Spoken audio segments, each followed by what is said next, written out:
কেউ আমাকে আর ডাকবে না, আমাকে টেনে হেঁচড়ে কবরের দিকে নিয়ে চলে যাবে। ওই যে কবরে আনের বাসিন্দা আমি হয়ে গেলাম। দিন শেষে কেউ নয়, দিন শেষে আমার আপন কে? আসতে বলবেন না, আপন আমার কে? এই জন্য আমরা সবাইকে টাইম দেব, সমস্যা নেই। সবার আগে টাইম দেব কাকে? আজান হয়ে গেছে, কোন কাজের টাইম? আস্তে কোন কাজের টাইম? আজান হয়ে গেছে, ঘুমের কোন দরকার? আসসালাতু খায়রুম মিনান নাওম। যদি কোনো বান্দা ফজরের সময় আজান শোনার পরও ঘুমিয়ে যায়, সেই ঘুম তার জন্য কোনো নিয়ামত হবে না, তার দেহের কোনো কল্যাণ হবে না, বরং সে ক্ষতিগ্রস্ত হয়ে যাবে, সে শারীরিকভাবে অসুস্থ হয়ে পড়বে। কারণ 24 ঘন্টার মধ্যে সবচেয়ে বরকতময় সময় হলো ফজরের নামাজ। ওই সময় যখন কোনো বান্দা ঘুম থেকে উঠে যায়, 24 ঘন্টার মধ্যে সবচেয়ে শ্রেষ্ঠ আবহাওয়া হলো ফজরের সময়, সেই সুবহে সাদেকের আবহাওয়া। ওই আবহাওয়া যদি বুকে লাগে, ওই আবহাওয়া যদি চোখে লাগে, শিশিরের সেই ভেজা ভেজা সেই পানিগুলো যদি চোখের মধ্যে পড়ে যায়, চোখের যদি নষ্ট হবে না। বান্দা হেঁটে হেঁটে মসজিদের দিকে রওনা দেবে, নামাজ পড়বে। ফজরের উপকারটা কত দেখেন। ডাক্তারের দেবে সেটি একজন বড় ডাক্তার, হিন্দু ডাক্তার, হিন্দু ভদ্রলোক। ডাক্তার দেবে সেটি সারা দুনিয়ার বহু রোগীর চিকিৎসা তিনি করেছেন, ব্রেন চেক করেছেন, হার্ট অপারেশন করেছেন, বহু রোগী তিনি দেখেছেন। শেষে একটা স্ট্যাটাসে তিনি বলেছেন, বহু রোগী জীবনে দেখেছি, তবে এই পৃথিবীর মধ্যে সবচেয়ে সুন্দর হার্ট আর সুন্দর ব্রেনের অধিকারী হলো যারা মুসলমান, 5 ওয়াক্ত নামাজ যারা সুন্দর করে আদায় করতে পারে। কেন তাদের ব্রেন সুস্থ থাকে? কেন তাদের হার্ট ব্লক হয় না? কেন হয় না? যখন কোন বান্দা নিয়মিত সেজদায় চলে যায়, সেজদায় যাওয়ার কারণে মাথার মধ্যে সূক্ষ্ম সূক্ষ্ম কিছু নার্ভ থাকে, এই নার্ভগুলো নিষ্ক্রিয় থাকে, চলাচলে রক্ত চলাচলের সমস্যা থাকে। বান্দা যখন নিয়মিত 5 ওয়াক্ত নামাজে যখন নিয়মিত সেজদা দেবে, রুকু করবে, ওই নিষ্ক্রিয় রগগুলোতে রক্ত সঞ্চালন বেড়ে সক্রিয় হয়ে যায়। ওই বান্দা কখনো ব্রেন স্ট্রোক, হার্ট স্ট্রোক রোগে আক্রান্ত হয় না। জোরে বলেন সুবহানাল্লাহ। নামাজের কল্যাণ কত, নামাজের উপকারিতা কত, এতগুলো দুনিয়ার উপকারিতা। আর বান্দা নামাজ পড়লে পরে জাহান্নাম থেকে আল্লাহ তাআলা তাকে বাঁচায় দিবেন, জান্নাতের চাবি তার হাতে তুলে দিবেন। আমার নবী যখন দুনিয়া থেকে বিদায় নেবেন, আমার নবীর বিদায় হওয়ার শেষ বক্তব্য ছিল নামাজ নিয়ে। দুনিয়ার কোনো কথা তিনি বলেন নাই, অন্য কোনো কথা তিনি বলেন নাই, নামাজের বয়ান দিয়ে দিয়ে দুনিয়া থেকে বিদায় নিয়েছেন। আম্মা জান খাদিজাতুল কুবরা রাদিয়াল্লাহু তাআলা আনহা বলেন, রাসূল যখন মারা যাবেন, আম্মা জান আয়েশা সিদ্দিকা রাদিয়াল্লাহু আনহা বলেন, রাসূল যখন মারা যাবেন, আয়েশা সিদ্দিকার ঘরে নবীজি শুয়েছিলেন, শেষ নিঃশ্বাস ত্যাগ করেন। আম্মা জান আয়েশা সিদ্দিকা বলেন, রাসূল আমাকে বলেন, আয়েশা শরীরটা কেমন যেন খারাপ, আমি মনে হয় বাঁচব না, আমি মনে হয় দুনিয়া থেকে বিদায় হয়ে যাব। আয়েশা রে, মাথা প্রচন্ড ব্যথা করছে। নবীজির জীবনের শেষ সময় 2টা রোগ ছিল, একটা মাথা ব্যথা আর একটা জ্বর। মাথা ব্যথার কি? জ্বর, মাথা ব্যথা এবং জ্বর হলে এটা ভাবতে হবে এটা সুন্নাহ। এটা কি বলেন? সুন্নাত। আমার নবীজির মাথা ব্যথা হচ্ছিল, আম্মা জান আয়েশা সিদ্দিকা রাদিয়াল্লাহু আনহা তার জন্য পানি জোগাড় করে মাথায় পানিগুলো ঢেলে দিলেন। এরপর তাকে সুস্থ করে তোলার চেষ্টা করছেন, বারবার কিন্তু তিনি অসুস্থ হয়ে যাচ্ছেন, মরস অবস্থা কাতরাচ্ছেন। আমার নবীজি দুনিয়া থেকে বিদায় নেওয়ার আগ মুহূর্ত পর্যন্ত তার 1 ওয়াক্ত নামাজ কাজা হয় নাই, তবে জামাতে তিনি পড়তে পারেন নাই। বেলাল আজান দিয়েছেন, আজান হচ্ছে, বেলাল আজান যখন দিচ্ছিলেন, রাসূল সেই সময় শুয়ে থাকা অবস্থা থেকে তিনি দাঁড়ানোর চেষ্টা করছেন জামাতে নামাজ পড়বেন বলে, কিন্তু উঠতে পারলেন না। মাথা চক্কর মেরে পড়ে গেলেন। মাথা চক্কর মেরে পড়ে যেতে নিলেই আম্মা জান আয়েশা তাকে ধরে ফেললেন, বলছেন, ইয়া রাসূলুল্লাহ, আপনি জোর করে উঠতে চান কেন? রাসূল বলছেন, আয়েশা রে, সারা জীবন জামাতে নামাজ পড়েছি, আর মনে হয় জামাতে নামাজ আর হবে না আমার, আমি মনে হয় জামাতে নামাজ পড়তে পারবো না। তোমার বাবা আমার প্রিয় সাহাবী আবু বকরকে বলে দাও, সে যেন আমার মুসল্লায় দাঁড়ায়া আমার দায়িত্বটা পালন করে।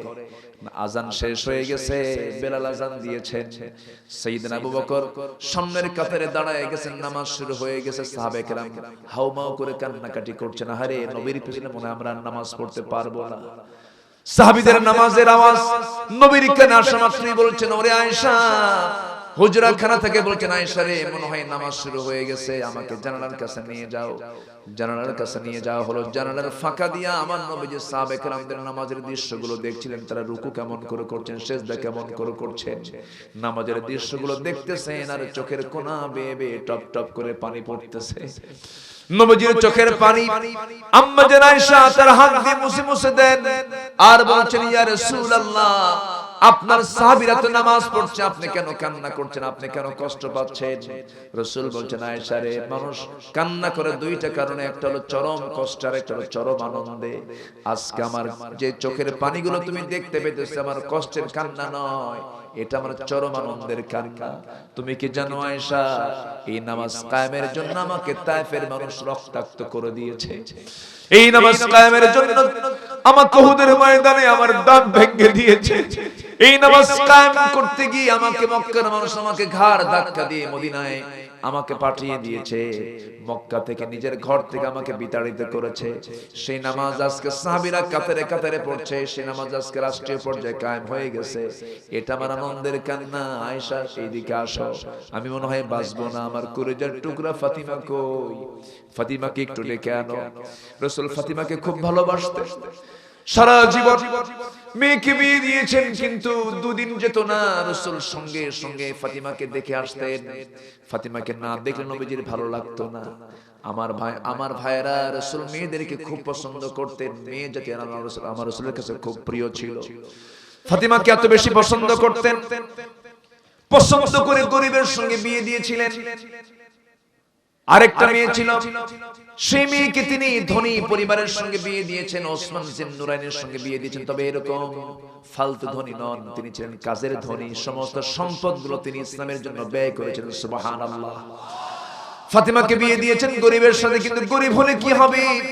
আসাদুল্লাহিল গালিব, আল্লাহ তাআলা যাকে কাফের বেঈমানদের জন্য সিংহ করে পাঠিয়েছেন, সেই ফাতিমার সঙ্গে রাসূল তাকে ফাতিমাকে সেই আলীর সঙ্গে বিয়ে দিয়েছিলেন।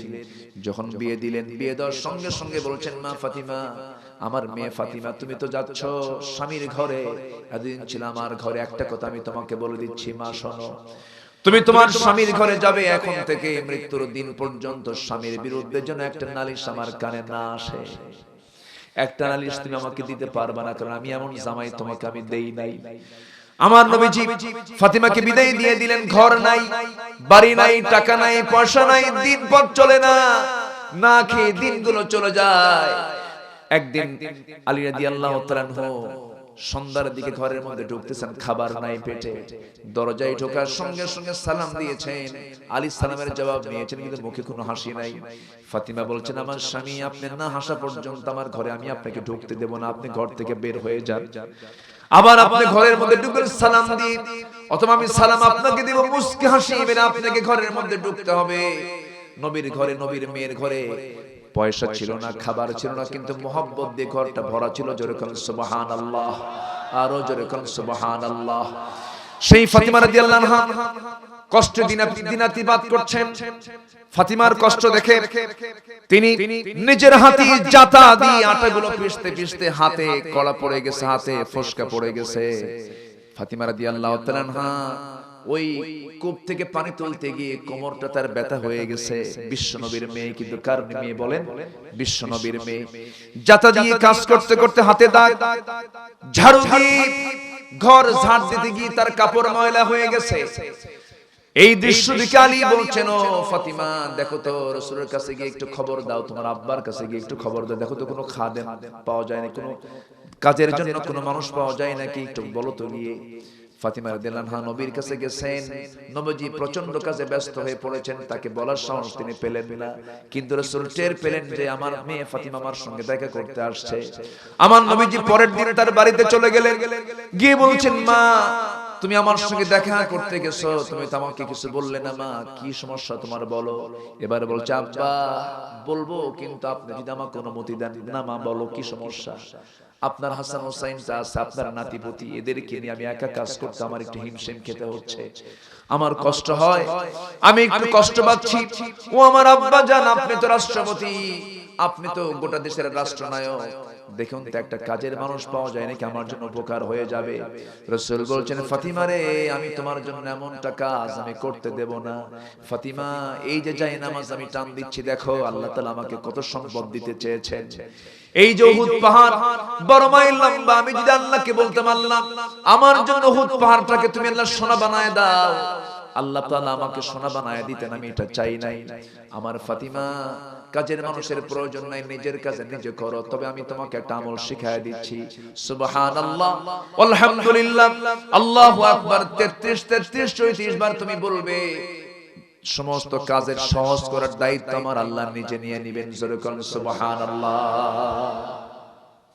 সেই ফাতিমার সঙ্গে নবীজির এত গভীর সম্পর্ক, রাসূল মারা যাবেন, মৃত্যুর আগ দিন আমার নবীজি আয়েশাকে ডাক দিয়ে বলছেন, আয়েশা আমার কলিজার টুকরা ফাতিমা কই গেল, দেখো তো, ডাকো তো। নাম নেওয়ার সঙ্গে সঙ্গে দেরি হলো না, দরজা খুলে নবীর সামনে দাঁড়ায় গেছেন। দাঁড়ানোর সঙ্গে সঙ্গে ফাতিমার চোখে পানি, নবীও কাঁদতেছেন। নবী বলছেন, ফাতিমা রে, ও ফাতিমা তুই কাঁদিস না, তোর চোখের পানি আমার দারুণ শেল বেঁধে যায়, তুই আমার কাছে আয়। কানের মধ্যে মুখ ঢুকিয়ে কানে কানে বলছেন, আমার মেয়ে ফাতিমা, আমার মেয়ে ফাতিমা, চিন্তা করো না, আমি দুনিয়া থেকে বিদায় হয়ে যাব, হেরে যাব না। আমার মৃত্যুর পরে তোমার মৃত্যু হয়ে যাবে, কবরের জিন্দেগি তোমার সঙ্গে আমার প্রথম সাক্ষাৎ হয়ে যাবে। ফাতিমা তুমি চিন্তা করো না। সুবহানাল্লাহ। ফাতিমার কান্না বন্ধ হয়ে গেল, হাস্যোজ্জ্বল চেহারা। মৃত্যুর সংবাদ শুনলে মানুষ টেনশন বাড়ে, কিন্তু ফাতিমার চিন্তা দূর হয়ে গেল। না না, আব্বা মারা যাচ্ছেন, আমিও মারা যাব, আমার নবীজির ইন্তেকাল হয়ে যাবে। ফাতিমা রাদিয়াল্লাহু তাআলা আনহা রাসূলের কাছ থেকে বিদায় নিয়ে চলে গেলেন। নবীজি শুয়ে আছেন, মালাকুল মউত নবীজির জান কবজ করার জন্য প্রিপারেশন নিচ্ছেন। এমন সময় রাসূল ফাতিমাকে ডাক দিয়ে বলছে, ফাতিমা আমি দুনিয়া থেকে মনে হয় বিদায় হয়ে যাব, সাকরাতুল মউতের লক্ষণগুলো দেখে গেছে, আমি মনে হয় দুনিয়াতে আর বাঁচবো না, আমি দুনিয়া থেকে বিদায় নিচ্ছি। ও ফাতিমা, তোমার কাছে আমি একটা হাদিস বলে যাচ্ছি, তুমি আমার উম্মতকে আমার জীবনের শেষ মেসেজ দিয়ে দিবা, জাহান্নাম থেকে বাঁচার জন্য যেন তার আল্লাহর সবচাইতে বড় হক নামাজ যেন এক ওয়াক্ত নামাজ যেন না ছেড়ে দেয়। আসসালাত আসসালাত ইমামা লাকা তাইমানুকুম, নামাজ নামাজ নামাজ যেন আমার উম্মতরা যেন কখনো না ছেড়ে দেয়। জোরে বলি সুবহানাল্লাহ। নামাজ পড়তে রাজি আছেন কারা? জোরে বলি ইয়া আল্লাহ ইয়া রহমান। আমাদেরকে 5 ওয়াক্ত সালাত আদায় করা তৌফিক তুমি আল্লাহ দিয়া দাও। জোরে বলি আমিন, আরো জোরে আমিন। ইবাদত করব কার? এক জায়গায় না সব জায়গায়, এক সময় না সব সময়। বাথরুমে গেলেও সেখানে ইবাদত আছে না নাই? গোসল করতে ইবাদত আছে না নাই? স্ত্রীর সঙ্গে কথা বলতে ইবাদত আছে না নাই? খাইতে ইবাদত আছে না নাই? লেনদেনে ইবাদত আছে না নাই? ব্যবসা বাণিজ্যে ইবাদত আছে না নাই? প্রত্যেকটা জায়গায় ইবাদত। নখ কাটা ইবাদত। নখ কেমন করে কাটতে হবে, কোন নখ আগে কোন নখ পরে, তার সিস্টেম শিখিয়েছেন মুহাম্মদ সাল্লাল্লাহু আলাইহি ওয়াসাল্লাম। এইজন্য আমরা ইবাদত করব আল্লাহ তাআলা, এটা হচ্ছে আল্লাহর হক। ইবাদত করতে নিয়ে আল্লাহ তাআলা একটা শর্ত জড়িয়ে দিয়েছেন, ওয়ালা তুশরিকু বিহি শাইআ। ইবাদত তো করবে, কিন্তু আল্লাহর সঙ্গে কোনো প্রকার শিরিক স্থাপন করা যাবে, শিরিকের কাজ করা যাবে, দুনিয়ার আইনকে বিশ্বাস করা যাবে। আইন বিশ্বাস করব কার? আসতে বলবেন, আইন বিশ্বাস করব কার? বিধান মেনে চলবো কার? একমাত্র আইন মেনে চলবো কার? আল্লাহ তাআলা। আমার ভাইয়েরা, নাম্বার 2 হক হলো, সময় তো অল্প, একটু কান লাগাবেন। আল্লাহ তাআলা বলছেন, ওয়া বিল ওয়ালিদাইনি ইহসানান ওয়া বিযিল কুরবা ওয়াল ইয়াতামা ওয়াল মাসাকিন। নাম্বার 2 হলো, পিতামাতার সঙ্গে তোমরা সুন্দর আচরণ করবে। আমার ভাইয়েরা, এই হুকুমটা কে দিয়েছেন? আসতে বলবেন না কে দিয়েছেন। কিন্তু বড়ই আফসোস, বড়ই পরিতাপ, বড়ই আমাদের পোড়া কপাল। আগের দাদারা শিক্ষা দীক্ষায় তেমন ছিলেন না, আজ থেকে 20 বছর আগে শিক্ষার হার তেমন ছিল না, কিন্তু বাপমার সেবাটা ভালোই ছিল। কিন্তু আজকে 20 বছর পার হয়ে গেছে, শিক্ষার হার বেড়ে গেছে, বাপমার সেবার পরিমাণ কমছে না বাড়ছে? বলেন, কমছে না বাড়ছে? কমার তো কথা নয়, শিক্ষার হার বাড়লে সেবার হার তো বাড়ার কথা, কিন্তু সেই শিক্ষা পায় নাই, যে সেই জন্য বাপমার সেবাও হয় নাই। আমার ভাইয়েরা, বাপ মার বিষয়টি একটু বলা দরকার, খুব গুরুত্বপূর্ণ একটা পদ। এখানে যারা বসে আছেন সবাই বাবা, সবাই কি? কেউ বাবা হয়েছেন, কেউ বাবা হবেন। মাহফিলে যারা বসে আছেন আড়ালে সবাই মা, কেউ মা হন নাই, কেউ মা হয়েছেন, কেউ মা হবেন। আমার ভাইয়েরা, আমি আজকে সন্তান হয়ে পিতাকে দেখব না, আমি আজকে সন্তান হয়ে মাকে দেখব না। আপনি বাস্তবতা আপনি একদিন উপলব্ধি করতে পারবেন। আজকে আপনি বাপ মার সেবা করবেন না, কালকে আপনার সন্তান আপনার সেবা করবে না। আফসোস, বড় আফসোস। লক্ষ লক্ষ টাকা খরচ করে বাড়ি বানায়, বেডরুম হয়, ড্রয়িং রুম হয়, কমন রুম হয়, গেস্ট রুম হয়, নিজেদের স্বামী স্ত্রী থাকার জায়গা হয়, সন্তানদের জন্য চিলড্রেন রুম হয়, সবার জন্য রুম হয়ে যায়, কিন্তু বাপ মার জন্য একটা রুম হয় না। আসতে বলেন, কোন জোরে বলেন ঠিক না? বাপ মার জন্য থাকার জায়গা হয় না। থাকার জায়গা এমন সন্তান আছে বাপ মার জন্য সিঁড়ির তলে থুয়ে দেয়। আছে না? কথা বলবো, বলার দরকার আছে না এগুলো একটু? অথচ আল্লাহ রাব্বুল আলামিন পিতামাতাকে এত গুরুত্ব দিয়েছেন, যেখানে আল্লাহর হক সেখানে পিতার হক, মায়ের হকের কথা বলে দিয়েছেন। সূরা নিসা 36 নম্বর আয়াতটা বাড়িতে গিয়ে পড়বেন, বারবার দেখবেন আল্লাহ বলছেন আমার হক তুই আদায় করবে, এরপর বাপ মার হক আদায় করবে। আবার সূরা বনী ইসরাঈলের দিকে চলে যান, সূরাতুল ইসরার ভিতরে আল্লাহ রাব্বুল আলামিন বলেছেন আল্লা তা'বুদু ইল্লা ইয়্যাহু ওয়া বিল ওয়ালিদাইনি ইহসানা ইম্মা ইয়াবলুগান্না ইনদাকাল কিবারা আহাদুহুমা আও কিলাহুমা ফালা তাকুল লাহুমা উফ ولا تنهرهما وقل لهما قولا كريما জোরে বলুন আল্লাহু আকবার। ও বান্দা, আমার গোলামি করবি, আমার গোলামির পর তোদের দায়িত্ব হলো বাপ মার সঙ্গে তোরা সুন্দর আচরণ করবি। টাকা দিলেই খেদমত হয় না, টাকা পয়সা দিলেই খেদমত হয় না। আল্লাহ কি টাকা পয়সা দিতে বলেছেন না খেদমত করতে বলেছেন? খেদমত করো, খেদমত করো। তোমার মা, তুমি যখন শিশু ছিলে তোমার খেদমত করেছেন 24 ঘন্টা এই শীতের ভিতরে, কে কে করে কেঁদেছো। মা তোমাকে ফেলে যায় নাই। সরিষার তেল দিয়ে এই গরমে, এই শীতের প্রচন্ড শীতের ভিতরে সরিষার তেল দিয়ে তোমার গায়ে বারবার লাগায় লাগায় দিয়ে গরম করে রেখেছেন। কচি গলা, কচি হাত, শক্ত করে ধরলে পরে ভেঙে যেত, আস্তে আস্তে করে ধরেছেন। ঘন ঘন পেশাব পায়খানা করেছো, মা সুইপারের দায়িত্ব পালন করেছেন। বুকের উপরে পেশাব করে দিয়েছি, ডান পাশে রেখেছেন, ডানেও পেশাব করেছি, বাম পাশে রেখেছেন, বামে পেশাব করেছি। মার গোটা রাত এমন করে চলে গেছে, সূর্য লাল, আমার মায়ের চক্ষু লাল হয়ে গেছে, ঘুম হয় নাই। মাসের পরে মাস, দিনের পরে দিন আমার মামার জন্য কষ্ট স্বীকার করেছেন। সেই মাকে আমরা সেবা করব, সেই মার আমরা খেদমত করব। লক্ষ টাকা খরচ করে আপনি হজে গেছেন, সেই জায়গায় জান্নাত খুঁজে পাবেন না। ঠান্ডা পানিতে ওযু বানায় নামাজে দাঁড়াইছেন, সেই জায়গায় আপনি জান্নাত খুঁজে পাবেন না। জান্নাত কোথায়? জান্নাত কোথায়? আল জান্নাতু তাহতা আকতামিল উম্মাহাত।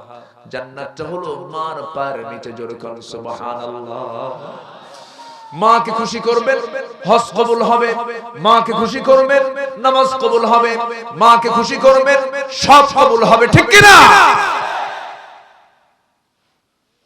বিয়ে করে বইয়ের কথা শুনে মার সঙ্গে রাগারাগি আছে না নাই? আসতে বলবেন না, আছে না নাই? এক কথায় বলে দিচ্ছি, বউ পাল্টানো যায় কিন্তু মা পাল্টানো যায় না। মার সঙ্গে কখনো খারাপ আচরণ করা যাবে না। স্ত্রীকে সোজা সাপটা বলে দিতে হবে, শোনো আমার বউ, আমি তোমাকেও ভালোবাসি, তোমাকেও লাইক করি, তোমাকেও পছন্দ করি, কিন্তু আমার মা, ওই মার পেটে আমার জন্ম হয়েছে, ওই মার পেট থেকে আমি দুনিয়াতে এসেছি। মার সঙ্গে কোনো বেয়াদবি করা যাবে না, সেই পরিবেশটা তৈরি করে দিতে হবে। আমার ভাইরা, একজন অসুস্থ সাহাবী নবীর সামনে দাঁড়িয়ে আছে, আফসোস করে বলছেন, হুজুর উরিদুল জিহাদ আস্তাহিল জিহাদ, আমি জিহাদ করতে চাই, আমি জিহাদে যেতে চাই, কিন্তু হুজুর আমি তো অসুস্থ, আমি কি জিহাদের সওয়াব পাবো না? রাসূল বলছেন হাল বাকিয়া মিন ওয়ালিদাইক, তোমার কি আব্বা মা বেঁচে আছে নাকি? হ্যাঁ বেঁচে আছে, যাও আল জান্নাতু ইনদা রিজলিহা, তোমার ওই মায়ের পায়ের নিচে তোমার জান্নাত আছে। জোরে বলুন সুবহানাল্লাহ। আমার ভাইরা, আমার বন্ধুগণ, ইয়েমেন থেকে একজন মুসলমান হজ করতে আসছে, আব্দুল্লাহ ইবনে ওমর, একজন বড় দামি মানুষ, দ্বিতীয় খলিফা ওমরের ছেলে আব্দুল্লাহ ইবনে ওমরের সামনে দাঁড়িয়ে বলছেন, ভাই ওমর, ভাই আব্দুল্লাহ ইবনে ওমর, আমি আমার জীবনে আমার মাকে যতবার কোলে নিয়েছি, পৃথিবীর কোন মানুষকে আমি এত কোলে নেই নাই। আমার মা পেশাব করে, পায়খানা করে বিছানায়, আমি আমার মাকে কোলে করে নিয়ে গোসল করাই। আমি আমার মাকে এত খেদমত করলাম সারা জীবন ধরে, বুড়া মা, আমি কি আমার মার কিছু ঋণ শোধ করতে পেরেছি নাকি? জবাবে আব্দুল্লাহ ইবনে ওমর বলছেন, ও আল্লাহর গোলাম, তুমি কি বলো, কি বলতে চাচ্ছ? তোমার মা, তোমার তুমি যখন তোমার মার পেটের মধ্যে ছিলে, তুমি ডেলিভারির সময় তোমার মা কষ্ট সহ্য করতে না পেরে যখন একটাবার উহ বলেছেন, ওই একবার উহে, একবার এই যে আহ শব্দ বলে চিৎকার করেছেন, তার সম পরিমাণ হক তুমি এখন আদায় করতে পারো নাই। আমার ভাইয়েরা, সেই মা সবার বাড়িতে আছে না নাই? আসতে বলবেন না, আছে না নাই? মা তো কিচ্ছু চায় না। আপনার বউ যা চাবে, আপনার মা তা চাবে না। আপনার সন্তান যা চাবে, আপনার মা তা চাবে না, আপনার বাবা তা চাবে না। বউয়ের জন্য আপনি 3000 টাকা দামের শাড়ি কিনে দিয়েছেন, 2000 টাকা দামের 3 পিস কিনে দিয়েছেন, সে বলবে এটা একটা শাড়ি হলো নাকি, এটা একটা 3 পিস হলো নাকি, এর চেয়ে একটা সুন্দর দেখলাম ওই বাড়ির ভাবি কিনছে, তুমি কি কিনে আনছো এটা? আপনার ছেলেকে আপনি একটা সাইকেল কিনে দিবেন, বলবে আব্বা কি সাইকেল কিনে দিলা, ওটারও দামি সাইকেল। পৃথিবীর কোন মানুষকে আপনি কোনো কিছু দিয়ে আপনি খুশি করতে পারবেন না। আপনি হুজুরকে আপনি খাওয়াবেন, হুজুরকে আপনি হাদিয়া তোফা দিবেন, যত দিবেন আপনার আগে আরো বেশি দিয়ে গেছে একজন, আপনি সন্তুষ্ট করতে পারবেন না। কিন্তু মাকে কিচ্ছু দিতে হবে না। মার কাছে আপনি একটা ছোট্ট আপেল নিয়ে যাবেন, একটা ছোট্ট আপেল নিয়ে বলবেন, মা এই আপেলটা তুমি খাও। আমি আপনাদেরকে বলে দিলাম, বাড়ি থেকে আপনি এই কাজটা করবেন, একটা আপেল আপনি কিনে দিবেন, সেই একটা আপেল নিয়ে আপনার মার সামনে গিয়ে দাঁড়ায় যাবেন, মা তোমার জন্য একটা আপেল আনছি। মা বলবে, বাজান এইদিকে বস, এদিকে আয়। সুন্দর করে চাকু দিয়ে কেটে কেটে টুকরো টুকরো করে বলবে, বাজান আমি তো বুড়া হয়ে গেছি, আমার খাওয়ার দরকার নেই, তুই খা। মা তো এমন একটা মানুষের নাম নিজে না খায়া সন্তানকে খাওয়ায়। সেই মাকে আমরা ভুলে যাই কেমন করে, সেই মাকে আমরা কেমন করে ছেড়ে যাই, কত ঝাঁকাই, কত ধমক মারি, না বুঝে কত গালিগালাজ করি। না না, ওই মা যদি খুশি হয়ে যান, পৃথিবীর সব দোয়া মিস হবে, বন্দুকের গুলি মিস হবে, কিন্তু মা যে দোয়াটা করবেন, বাবা যে দোয়াটা করবেন, সেই দোয়া মিস হবে না। হুজুরের কাছে দোয়া চাবেন, সেই দোয়া 50-50, দুনিয়ার কারো কাছে দোয়া চাবেন, সেই দোয়া 50-50, কিন্তু মার পা ধরে মাফ চাই বলবেন, মা আমাকে মাফ করে দাও, তুমি আমার জন্য দোয়া করো, আল্লাহর কসম 100% আল্লাহর দরবারে মঞ্জুর হয়ে যাবে। আল্লাহ তাআলা এখানে বলছেন, বাপ মার হক আদায় কর, বাপ মাকে সন্তুষ্ট কর। আজকে আমরা ইসলামী সমাজের দাবি করি, এই গ্রামেও যদি আপনি খোঁজেন, বাপ মার সঙ্গে বেয়াদবি করে এমন সন্তান আছে না নাই? কি শিক্ষা আমরা নিলাম? আপনার মা যদি খারাপ হয়, আপনি তার বিচার করতে পারবেন না। আপনার বাবা যদি অসৎ হয়, আপনি তাকে খারাপ আচরণ করে কথা বলতে পারবেন না। এই অধিকার আল্লাহ তাআলা আপনাকে দেয় নাই, এই অধিকার ইসলাম আপনাকে দেয় নাই। একজন সাহাবী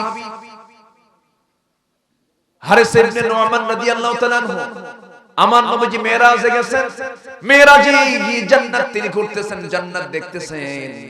জান্নাতের মধ্যে ঘুরতে ঘুরতে হঠাৎ করে তিনি একজন সাহাবীর কণ্ঠ তার কানে শুনতে পেলেন। হারিস ইবনে নুমান এখানে কেমন করে আসলো? সে তো নাই, সে তো দুনিয়াতে আছে। এবার তিনি মেরাজ শেষ করে যখন তিনি দুনিয়াতে আসেন, এসে বলছেন, হারিসা আমি জান্নাতের মধ্যে তোমার কণ্ঠ শুনে আসলাম। হারিসা তুমি কি এমন আমল করেছো? হারিসার সঙ্গে সঙ্গে কেঁদে ফেলে বলছেন, ইয়া রাসূলুল্লাহ, আমার ব্যক্তিগত আমল বলতে তেমন কিছু নাই, তবে আমি আমার জীবনে আল্লাহর পরে, আপনি নবীর পরে সবচেয়ে বেশি দাম দেই দুইজনকে, আমার বাপ এবং মাকে। জোরে বলুন সুবহানাল্লাহ। আরো জোরে করুন সুবহানাল্লাহ। বাপ মা বুড়া হলে সন্তানের সুনাম কয় না দুর্নাম কয়? কোন বেশি বুড়া হলে কি করে? দুর্নাম করে।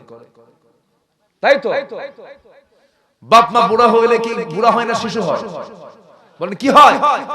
শিশু হয়ে যায়। শিশুরা কি করে? উল্টা করে না? সব উল্টা করে। শিশুরা যেমন বাপ মাকে জ্বলায়, এরপরে বাপ মা কিছুই কয় না। আপনার বাপ মা যখন বুড়া হয়ে যাবে দেখবেন অন্যের কাছে গিয়ে বলবে আমার ছেলে এই কাম করছে, এই কাম করছে, দুনিয়ার দুর্নাম করে বেড়াবে। মন খারাপ করা যাবে না, ধমক দেওয়া যাবে না। যতটুকু পারা যায় তাকে পাশে বসে নিয়ে বলতে হবে বাবা তোমার বয়স হয়ে গেছে, অনেক বড়, অনেক বয়স্ক হয়ে গেছে বাবা, আমি তোমার ছেলে, আমার নামে যদি তুমি এটা বলো তাহলে আমার সম্মান থাকে কোথায়? সুন্দর করে আপনি তাকে বুঝায়া বলবেন। ধমক দেওয়ার কোন অধিকার, আস্তে করে ধমক দেওয়ার কোন অধিকার, মাফ চেয়ে নেবেন। জোরে বলি ইনশাআল্লাহ। আর জোরে বলি ইনশাআল্লাহ। আল্লাহ তুমি কবুল করো, আল্লাহ তুমি কবুল করো। আমার নবীর জীবনে মা ছিলেন না, নবীর মায়ের দুধ তার কিসমতে জোটে নাই। যেদিন জন্ম হয়েছে রাসূল, যেদিন জন্ম নেন মায়ের মনটা খারাপ। কারণ কি নাই? স্বামীটা নাই, মার মনটা খারাপ। সন্তানকে রেখে তিনি কাছে আসতে পারেন না। ভূমিষ্ঠ হওয়ার পর আবু তালেব বলছেন একদিন মুহাম্মদ শোনো, আমি একদিন দেখতে পেলাম তোমাকে, দেখতে গেলাম তৃতীয় দিন, তোমার জন্মের তৃতীয় দিন আমি তোমাকে দেখতে গেছি। পূর্ণিমা রাতের চাঁদের নিচে তোমাকে তোমার মা শুয়ে রেখেছে। তোমার মা তোমাকে শুয়ে রেখে তোমার মা তোমার কাছে যায় না, গেলে হাউ হাউ করে কাঁদে, স্বামীর কথা মনে হয়। সেই সময় আমি দেখতে পেলাম মুহাম্মদ, আমি দেখতে পেয়েছি, আমার চোখ সাক্ষী, তুমি তোমার ডান হাতটা নড়াও, সূর্যটা ডান দিকে চলে যায়। তোমার বাম হাতটা বাম দিকে নড়াও, সূর্যটা বাম দিকে চলে যায়। আর তোমার দুই হাতটা দিয়ে যখন নিচের দিকে একটু টেনে আসো, সঙ্গে সঙ্গে আকাশের চাঁদটা নিচের দিকে নেমে আসে। আমি কি ভুল দেখেছি নাকি বলো তো মুহাম্মদ? রাসূল বলছেন চাচা আপনি ভুল দেখেন নাই, কারণ আপনি ঠিকই দেখেছেন আমার মা আমাকে সময় দিতে পারছেন না, কষ্ট পাচ্ছেন। আমার মামাকে দেখলেই কাঁদেন, আমার মামাকে কোলে নিলেই কাঁদেন। এই জন্য আমার আল্লাহ তাআলা সেই মার অভাবটাকে পূরণ করার জন্য আমাকে তো সময় দিতে হবে। আল্লাহ তাআলা আমার চাঁদকে, আল্লাহ তাআলা আকাশের চাঁদকে আমার জন্য খেলনা বানায় দিয়েছিলেন। কয়েকদিনের মাথায় ওই দেশের প্রথা অনুযায়ী হালিমাতুস সাদিয়া দুধ সন্তান নেবার জন্য মক্কায় ঘোরাফেরা করলেন। কোন সন্তান পাওয়া যায় নাকি? খুব দুর্বল একটা উটে চড়ে আসছিলেন, উট নড়ে না, চড়ে না, উটের কোনো শক্তি নাই, গায়ে কোনো শক্তি নাই। এমন একটা দুর্বল উট নিয়ে তিনি এরকম সন্তান খুঁজে বেড়াচ্ছেন। কোন সন্তান যদি পায় দুধ খাওয়ানোর জন্য, দুধ মাতা হয়ে তিনি দুধ খুঁজতেছেন, দুধ সন্তানকে খুঁজতেছেন। তিনি সন্তানকে খুঁজে খুঁজে পেলেন, কিন্তু বাপ নাই, এমন একটা সন্তান পেলেন। তিন সন্তানকে পেলেন। সর্বশেষ এই তিন সন্তানকে কোলের মধ্যে, রাসূলকে কোলের মধ্যে করে নিয়ে উটের পিঠে চড়ালেন। উটের গতি এমন বাড়লো, যত উটানা ছিল সমস্ত উটকে পিছনে ফেলে দিয়ে বনু সাদের দিকে উট চলতে লাগলো। জোরে বলেন সুবহানাল্লাহ। উটের দুধে বরকত হলো, পরিবারে বরকত হলো। হালিমাতুস সাদিয়া বলেন আমি আমার নিজের সন্তানকে যখন দুধ খাওয়াতাম, বাম স্তনের দুধ খাওয়াতাম, আর আমি মুহাম্মদকে ডান স্তনের দুধ খাওয়াতাম। মাঝে মাঝে আমি চেষ্টা করতাম মুহাম্মদকে বাম স্তনের দুধ খাওয়ানোর জন্য, কিন্তু একটা দিন জোর করে আমি বাম স্তনের দুধ তাকে আমি কখনো খাওয়াতে পারি নাই। আমার নবীজি 5টা বছর সেই জায়গায় তিনি মানুষ হয়েছেন, হালিমাতুস সাদিয়ার ঘরে তিনি মানুষ হয়েছেন। আমার নবীজি একদিন তিনি সাহাবায়ে কেরামকে নিয়ে বসিয়ে নিয়ে তিনি কথা বলছিলেন। হঠাৎ করে একজন মহিলাকে দেখলেন, দেখেই তিনি গায়ের চাদরটা সুন্দর করে মাটিতে ফেলে দিয়ে বলছেন আপনি বসুন। গায়ের চাদর বিছায় দিলেন। সাহাবায়ে কেরাম আশ্চর্য হলেন, এই কোন মহিলা যে মহিলার জন্য বিশ্বনবী তার গায়ের চাদর বিছায় দেয়। প্রশ্ন করা হলো হুজুর এই মহিলার পরিচয়টা কি? রাসূলকে দেখে বলছেন শোনো, আমি আমার মার দুধটা খেতে পারি নাই, আমার মায়ের দুধ আমার কিসমতে জোটে নাই। যেই মার দুধ খেয়ে খেয়ে আজকে আমি এত বড় হয়েছি, তিনি হচ্ছেন আমার হালিমাতুস সাদিয়া, আমার মা। তোমরা মায়ের খেদমত করো, তোমরা মায়ের খেদমত করো। জোরে বলেন সুবহানাল্লাহ। এক নাম্বার কার হক? আসতে বলবেন না, কার হক? নাম্বার 2 হলো মা বাপ মার হক আমরা আদায় করব। জোরে বলি ইনশাআল্লাহ। মায়ের দাম বেশি না বাপের দাম বেশি? মায়ের হক বেশি, বাপের দামটা বেশি, বাপের দামটা বেশি। বাপের দাম কিন্তু কম না, বাপের দাম কিন্তু অনেক। কিছু কিছু বর্ণনায় পাওয়া যায় কোন মা যদি তার ছেলেকে বলে ছেলে তোর বউকে তালাক দে, মায়ের কথায় ছেলে তালাক দেবে না, কারণ মা তো মেইন মুরব্বি নন। একটা পরিবারের মেইন মুরব্বি কে হবে? আস্তে কয়, কে বলেন কে? বাবা হবেন মেইন মুরব্বি। কারণ শাশুড়ির সাথে বেচার বউয়ের একটা টানা পড়েন কম বেশি আছে না। সন্তান চোখের পানি ফেলে ফেলে কান্দে, বলে হুজুর মাকেও কিছু বলতে পারি না, বউকেও কিছু বলতে পারি না, খুব কষ্টের মধ্যে আছে। হয় না এরকম? এই হয় না, হয় না, হয় না? মাকেও কিছু বলা যায় না, বউকেও কিছু বলা যায় না, কারণ আল্লাহ তাআলা মেয়ে জাতিকে সৃষ্টি করেছেন সোজা হাড়ে না বাঁকা হাড়ে। একবার বাঁকা হয়েছে তো কিয়ামত হবে, ও সোজা হবে না। আস্তে করে সোজা হতে চায় না। মেয়েরা কথা বলে কম না বেশি? বলেন বলেন। মেয়েদের এই যে এখানে একটা ই আছে না, হাড় আছে না, এটা পুরুষদের নড়ে হলো একদম, মেয়েদের নড়ে ডাবল গুণ। সারাদিন পুরুষরা কথা বলে 2000 শব্দ, মেয়েরা কথা বলে 5000 শব্দ। বেগুন কিনে নিয়ে আপনি গেছেন বাড়িতে, বেগুনটা পচা, বটিতে কুটতে নিয়ে বেগুন পচা বের হয়েছে। বেগুনের তাফসীর 3 বেলা, ঠিক কি না? এই ওয়াজ 3 দিন চলে। কয়দিন? 3 দিন চলে। এটা আল্লাহ তাআলা মেয়েদেরকে দিয়েছেন কেন? মেয়েরা কথা বলবে এজন্য বেশি, কারণ তাদের সন্তান 3টা 4টা, তাদের সবার সঙ্গে কথা বলতে হবে। ঠিক আছে না? এক বাচ্চা কান্দে, আরেক বাচ্চা হাসে, আরেক বাচ্চা পায়খানায় যায়, এই থাম, এই দুধ খা। এই কি কথা কম হয় না, বেশি হয়? এইজন্য আল্লাহ তাআলা মেয়েদেরকে কথা বাড়ায়া দিয়েছেন। জোরে কোন সুবহানাল্লাহ। কষ্ট পাচ্ছেন মনে হয়? আমার মায়েরা, আমার মায়েরা, ছেলে বউ আপনার বাড়িতে এসেছে, আপনি তাকে মেহমান মনে করবেন, আপনি তাকে বরকত মনে করবেন। আপনার মেয়ে আছে আপনার জামাই বাড়ি, আর আপনার ছেলে বউ আছে আপনার বাড়ি। আপনার মেয়েও কিন্তু অন্যের বাড়িতে আছে, এটা মাথায় রাখতে হবে। কিন্তু কিছু কিছু মহিলা আছে নিজের মেয়ের ক্ষেত্রে একরকম, ছেলে বউর ক্ষেত্রে আরেক রকম। আছে না নাই বলেন?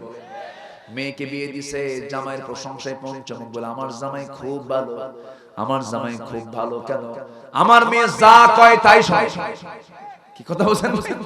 আমার মেয়ে যা বলে তাই শুনে। এমনকি আমার মেয়ের কাপড় চোপড় আমার জামাই ধুয়ে দেয়, খুব ভালো।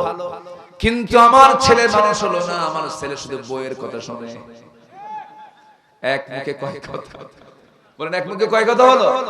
2 কথা হলো। এটি 2 মুখে কথা বলে কি ইমানদার না মুনাফিকেরা? আমার মা এরকম স্বভাব নিয়ে আসা যাবে না। ব্যালেন্স করে চলতে হবে। আপনি মুরব্বি, কম বয়সী একটা মেয়ে আপনার ছেলের ঘরে এসেছে, বউ হয়ে এসেছে, আপনাকে মাথায় রাখতে হবে সংসার জীবনটাকে অটুট করতে হবে। আপনাকে ধৈর্যের পরিচয় দিতে হবে, তাকে শিখায় নিতে হবে। আমার ভাইয়েরা, আপনি যদি কোনো হক নষ্ট করে ফেলেন গুনাহগার হতে হবে, ঠিক কি না? শাশুড়ির হক আছে না নাই? আবার বৌমার হক আছে না নাই? ছেলের হক আছে না নাই? সব হক আমরা পরিপূর্ণ আদায় করব। জোরে বলি ইনশাআল্লাহ। নাম্বার 3 হলো আল্লাহ তাআলা বলছেন ওয়াবিদিল কুরবা ওয়াল ইয়াতামা, নিকটতম আত্মীয়-স্বজন এতিম মিসকিনদের হক তোমরা আদায় করো, অর্থাৎ বান্দার হক। এতিমের হক আছে না নাই? এতিমের টাকা মেরে খাওয়া চাচা মানে উল্লাহ পড়ায় নাই? মেরে তো খেতে পারে না, একটু কৌশল করে। মানে ভাই মারা গেছে, ভাইয়ের সম্পত্তি যা, আবার নিজের সম্পত্তি তাই, কিন্তু জমির মধ্যে কিছু ক্লাসের কম বেশি আছে না নাই? জমির মাঠের মাঝখানের জমি আর রাস্তার ধারের জমি কি এক না কম বেশি আছে? উল্লাপাড়া পৌরসভার জমি আর ধানি জমি কি এক না কম বেশি আছে? শতক ঠিক রেখে ভাতিজা তো এতিম, এতিমকে মাথায় হাত বুলায় দেয় সব কামায়ের জন্য। হাতটা বুলায় দিয়ে বলে, বাবা আমি তোমাকে খুব ভালোবাসি বাবা, তো আমার ওই যে পৌরসভার যে 4 শতক জমি আছে উল্লাপাড়ার পরে, ওই জমিটা কিন্তু আমার, আর তোমার আমি এই সাইড থেকে দিলাম। ওটা কি চাচা না হারামজাদা? এই বুঝতেছেন কথা? বুঝতেছেন? আচ্ছা, এরকম ফাঁকিবাজ চাচা আছে না নাই? আল্লাহ বলছেন হক নষ্ট করবি জাহান্নাম। কোথায় যেতে হবে? জাহান্নাম।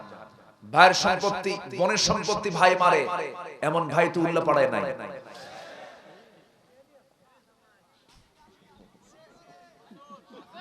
কাম সারা, কিন্তু কোনো সমস্যা নাই তো?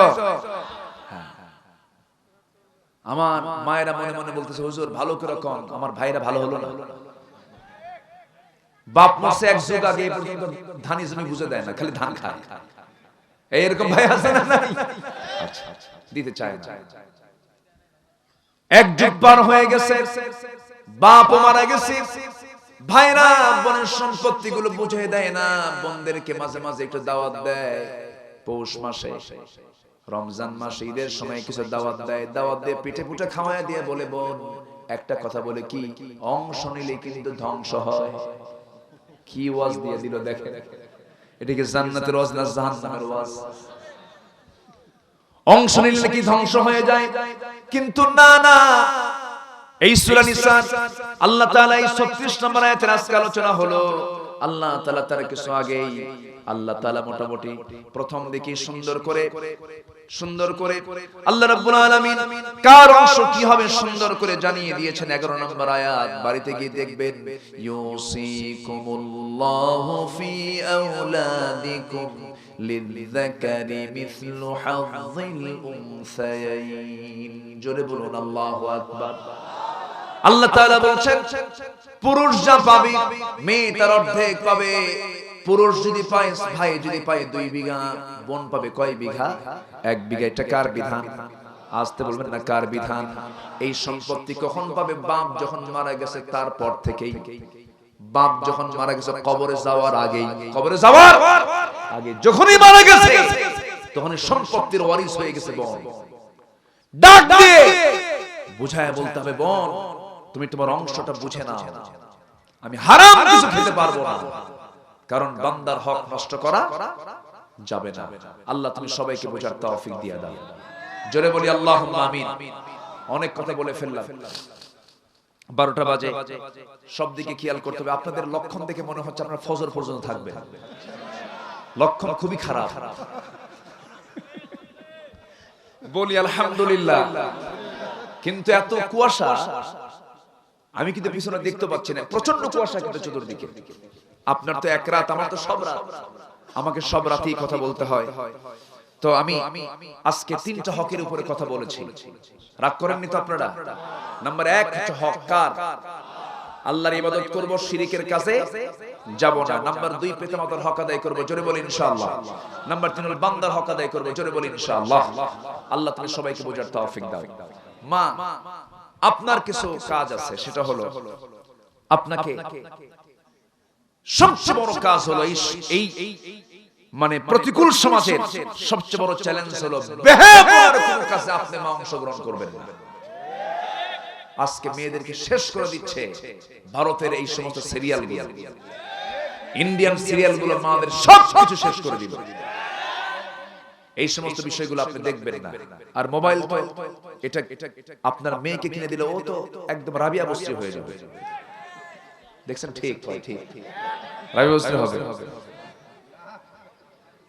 সাবধান, যারা গার্জিয়ান আছেন তারা খেয়াল করবেন। সেদিন আমার কুমিল্লাতে একটা মাহফিল ছিল, এক চেয়ারম্যান মহোদয়, উনি কুমিল্লা, উনি বললেন, মঞ্চের দ্বারা বললেন যে আমি যদি এই আমার ইউনিয়নের মধ্যে কোন যুবককে কোন রাস্তার মোড়ে এই পাবজি আর ফ্রি ফায়ার দেখি, ভেঙ্গে চুরমার করে দেওয়া হবে। বলতেছে আমি 10-12টা মোবাইল ভাঙছি। আমাদের সবার সচেতন হওয়ার দরকার আছে না নাই? আসতে বলবেন না, আছে না নাই? ছোট বাচ্চার হাতে আপনি একটা চাকু আর আপেল যদি তুলে দিয়ে বলেন, বাবা তুমি এই চাকু দিয়ে আপেল কাটো, আপেল কাটবে না হাত কাটবে। এই জন্য সবার হাতে দেওয়া যাবে না। যুব সমাজ আজকে ধ্বংসের মূল কারণ অ্যান্ড্রয়েড। এটা খাইলো সব, খালি মিস কল মারে, চ্যাটিং মারে, হোয়াটসঅ্যাপ, ইমো, ভাইবার, লাইন, কোনো অফে নাই, সব অনলাইন, খালি অনলাইন। অফে কেউ নাই, কেউ অফে থাকে না, খালি খোঁজে টাওয়ার আছে নাকি, 4G আছে নাকি, 5G আছে নাকি। আরে এটা কি এলাকা হলো রে? এর এলাকায় কোনো টাওয়ার আছে না নাই? তোমার টাওয়ারের 12টা বাজাবে আল্লাহ, আগে মরো। সব নোংরামি বাদ দিতে হবে। আমি দেখছি মোবাইলকে, আর আমাকে দেখছেন কে? আমাকে দেখছেন কে? মোবাইলে শুধু মিস কল মারে। আবার কয় হুজুর মিস কল তো কোরআন শরীফে আসছে, কোথায়? ফামাইয়া আমাল মিস কল যেরকম না নোংরামিগুলো করা যাবে না। যুবকরা তুমি যদি রিজিক বাড়াতে চাও, আমি তোমাকে একটা আমল শিখিয়ে দেই। যুবকরা আছে না, রিজিকের জন্য তো টেনশন করো, রিজিকের কোনো টেনশন কখনো করবো না। রিজিক কার দায়িত্ব? আল্লাহ তাআলা রিজিক বাড়ায় দিবেন। তিনটা কাজ করবা, তিনটা কাজ। এক নাম্বার, তাড়াতাড়ি বিয়ে করবা। আরে কি খুশি দেখে, আলহামদুলিল্লাহ আলহামদুলিল্লাহ, ভালো। হ্যাঁ, তাড়াতাড়ি বিয়ে করতে হবে। নাম্বার 2, রাগ করতেছো নাকি তোমরা? এখন মনে মনে চিন্তা করতেছো, হুজুর বিয়ে তো করার জন্য খাওয়াবো কি? এই বউ কি হাতি? এই বউ হাতি নাকি? একজনের খাবার দুজন ভাগ করে খেতে বলেছেন মুহাম্মদ সাল্লাল্লাহু। তুমি খাও না, তোমার খাওয়া দুই ভাগ করো। আলহামদুলিল্লাহ বলে। অনেক বাপও আছে দুষ্ট, সন্তানকে বিয়ে করায় না। দেন কি ঠিক জোরে জোরে দেন। ভালো। কিছু বাপও আছে দুষ্ট, ছেলে যদি বলে আব্বা নামাজ পড়ি, রোজা রাখি, মেয়েদের অবাধ মেলামেশা চলাফেরা, আমার তো যৌবন আছে, বাবা রাগ করে আমাকে বিয়ে করো। কিসের বিয়ে রে তো আছে না নাই? কিন্তু বাপ তো বুঝলো না যে ছেলেটা চরিত্রহীন হয়ে যাবে, ছেলেটা চরিত্র নষ্ট হয়ে যাবে তার। অতএব বাপ মাকেও খেয়াল করার দরকার আছে না নাই? গোসায়া বিয়ে নয়, বিয়ে করে গোসাও। গোসায়া বিয়ে হবে, বিয়ে করে গোসায়া। মাছ মারতে গেছেন খোলই না খালই কর, খালই নিয়ে মাছ মারতে গেছেন, খালয়ের তলাই নেই। মাছ যত মারেন থাকবে না, খালয়ের তলা হলো বউ। আলহামদুলিল্লাহ বলে, আলহামদুলিল্লাহ। বোঝে না মানুষ, বোঝে না। এখন যত বড় শিক্ষিত, তার বিয়ে করতে তত লেট। পড়তে পড়তে চুল নাই, চুল নাই, মাথায় মাল নাই, সাদে মাল নাই। পড়তে পড়তে চুল ফাঁকা, বিয়ের বয়স এখনো হয়নি। 50-এ যায় বিয়ে করে, 60 বছরে বাপ হয়, সন্তান নিয়ে হাটে চোখে দেখেন। লোকজন কয় এই তোমার এটা দাদা না নানা, ঠিক কি না? দরকার নাই এগুলো, বেশি দিয়ে করে নিবা। 1 নাম্বার, 3টা কাজ। কয়টা কাজ? নাম্বার 2, বাপ মার সঙ্গে সবচেয়ে সুন্দর আচরণ করবা। রাজি আছো? নাম্বার 3 হলো জীবনের সকল জায়গায় ভয় করতে হবে কাকে? আল্লাহর ভয় নিয়ে চলবে। রিজিকের কোনো সমস্যা তোমার জীবনে আসবে না। বলি আলহামদুলিল্লাহ। পৃথিবীর কোনো প্রাণী না খেয়ে থাকে? বলেন কেউ না খেয়ে থাকে? পৃথিবীর কোনো মানুষকে না খেয়ে মরে না খেয়ে মরে?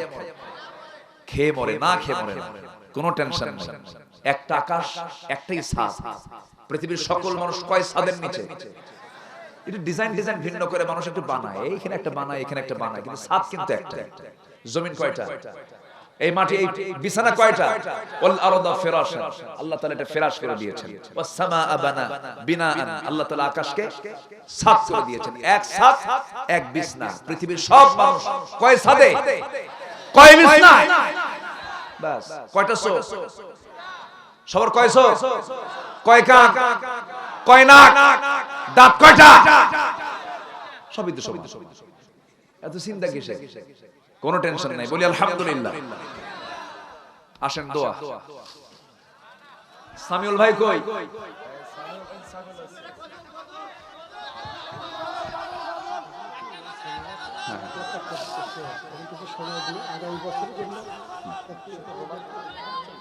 আমি আশ্চর্য হলাম আজকে, এত ভালো মানুষ, একটা লোকের কোনো নড়াচড়া নাই।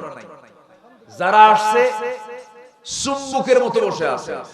লোহা যেমন, চুম্বক যেমন লোহাকে ধরে আটকে রাখে, বসে আছে। বলি আলহামদুলিল্লাহ। আমার ভাইজান খুব সুন্দর আলোচনা। হ্যাঁ বলবো রে ভাই, থামো। হ্যাঁ একটু বসেন। মাহফিল প্রত্যেক বছর হোক, সবাই চান তো নাকি? আল্লাহ তুমি মাহফিলকে কবুল করো। জোরে বলে আমিন।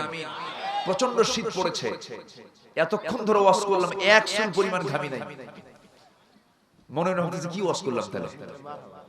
এই থামে, মানে ঠান্ডা, খুব ঠান্ডা পড়েছে, এটাই বুঝতেছি আমি। তো অনেক দূর থেকে অনেক কষ্ট করে যারা আসছেন, আমি মনে করি আজকে একজন মুজাহিদের ভূমিকা পালন করেছেন। এই মানে লেপটাকে মাইনাস করে এসে বসে থাকা বিশাল একটা জিহাদের কাজ। আল্লাহ তুমি সবার এই অংশগ্রহণকে জান্নাতের কারণ বানিয়ে দাও, জান্নাতের জন্য আমাদের এটা ফয়সালা করে দাও, যে জান্নাতের ওসিলা করে দাও। আচ্ছা, এই মাহফিলটা প্রত্যেক বছর হবে, তো তার সহযোগীদের আচ্ছা আচ্ছা আচ্ছা, তো আমাকে একটু বলা হয়েছে যারা আসছেন একটু কি মাহফিল কমিটির জন্য একটু কি সহযোগিতা করা যাবে? কেউ কোনো কষ্ট পাবেন না তো? বিড়ি খাই 200 টাকা দিন, এরকম লোক আছে না? বিড়ি খায় এক ধোঁয়া টান মেরে 200 টাকা পার করে। কত খরচ হয়, আজে বাজে বহুতে খরচ হয়, 4 চক্র খরচ হয়। একটু যাচ্ছে, আমরা একটু দিল থেকে দেব। আমরা যতগুলো হাত আছে প্রত্যেকটা হাতের ছোঁয়া আমরা চাদরে লাগাবো, জোরে বলি ইনশাআল্লাহ। কেউ যাবেন না, চাদর যাচ্ছে, জিকির করেন সুবহানাল্লাহ। আমার মা বোন যারা আসছেন, আপনারা দিল থেকে মন থেকে দেওয়ার চেষ্টা করবেন, জিকির করেন সুবহানাল্লাহ আলহামদুলিল্লাহ।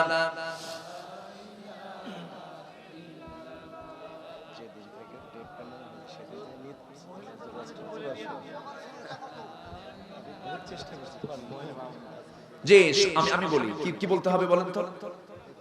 আমার মা, আমার বোন যারা আছেন, মেহেরবানি করে দিল থেকে দিবেন। আল্লাহ তুমি সবাইকে দেওয়ার তৌফিক দাও। যারা আল্লাহর কথা বলে, আল্লাহর পথে চলে, যে আমরা কথা না বলি, হ্যাঁ আমরা জিকির করি অথবা চুপ থাকি, জিকির করি সুবহানাল্লাহ।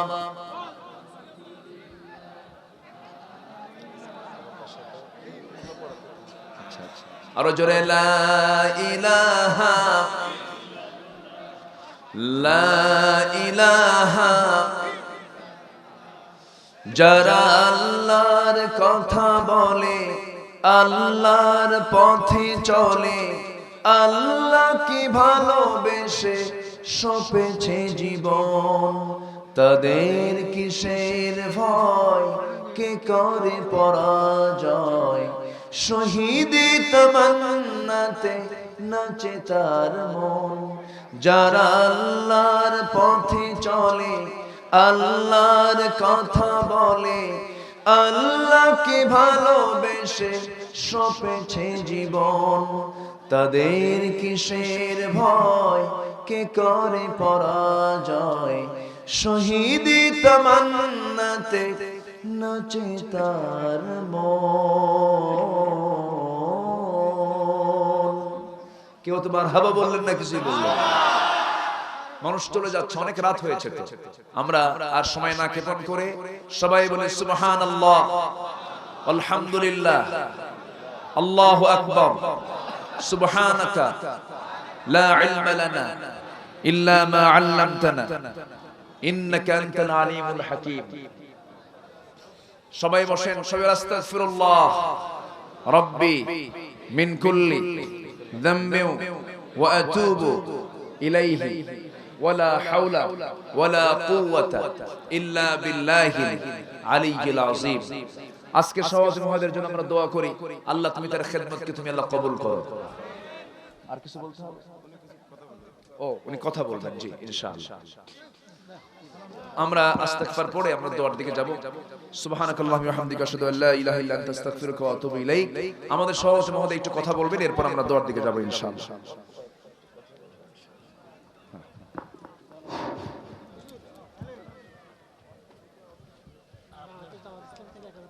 আলহামদুলিল্লাহ।